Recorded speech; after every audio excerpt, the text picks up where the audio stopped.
Ice Cold, Murder, Coffee, and Jessica Wongso. Film dokumenter yang satu ini lagi ramai diperbincangkan loh. Bagaimana tidak? Dokumenter tersebut menguak banyak kejanggalan dalam proses penyelidikan dan persidangan pada kasus pembunuhan Mirna Salihin di tahun 2016. Kini, banyak netizen yang bertanya-tanya, apakah Jessica Wongso yang telah dipenjara atas pembunuhan tersebut benar-benar bersalah? Apa aja sih kejanggalannya? Yuk kita bahas. Dalam film Ice Cold, Pak Oto Hasibuan selaku pengacara Jessica menemukan fakta bahwa mayat almarhum Mirna ternyata tidak diotopsi, melainkan hanya diambil cairan lambungnya saja. Meskipun UU Hukum Acara Pidana tidak menyebutkan kata otopsi sebagai tindakan yang wajib untuk dilakukan dalam penyelidikan, instruksi Kapolri mengharuskan adanya prosedur otopsi yang harus ditaati dan dilaksanakan secara penuh tanpa terkecuali.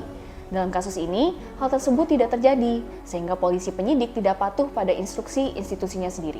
Selain tidak terjadi otopsi, ada juga kejanggalan pada barang bukti yang ditampilkan dalam persidangan. Usut punya usut, ayah dari Mirna, yaitu Pak Edi Salihin, ternyata turut ikut campur dalam penyerahan barang bukti. Padahal tindakan ini termasuk ke dalam pelanggaran pasal 221 ayat 1 kedua. Lalu, sebenarnya masih mungkin nggak sih Jessica bisa bebas dari penjara melalui peninjauan kembali? Berdasarkan pasal 66 ayat 1 UU MA, permohonan untuk PK hanya dapat diajukan satu kali. Dan hal ini telah dilakukan oleh kuasa hukum Jessica hingga beberapa kali. Namun, menurut putusan MK, PK bisa diajukan kembali jika ada bukti baru berdasarkan ilmu pengetahuan. Kalau menurut Pak Oto Hasibuan, salah satu kesempatan yang dimiliki Jessica untuk mendapatkan keringanan hukum adalah melalui grasi, yaitu pengampunan berupa perubahan, peringanan, pengurangan, atau penghapusan pelaksanaan pidana kepada terpidana yang diberikan oleh Presiden.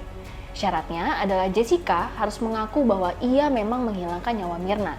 Berdasarkan hukum yang berlaku, pengajuan grasi dapat berlangsung kurang lebih 4 bulan dengan pertimbangan Mahkamah Agung beserta Presiden. Namun, permohonan grasi pun belum pasti disetujui. Pertanyaannya, jika memang Jessica benar gak bersalah, apakah dia rela untuk mengakui pembunuhan tersebut demi grasi?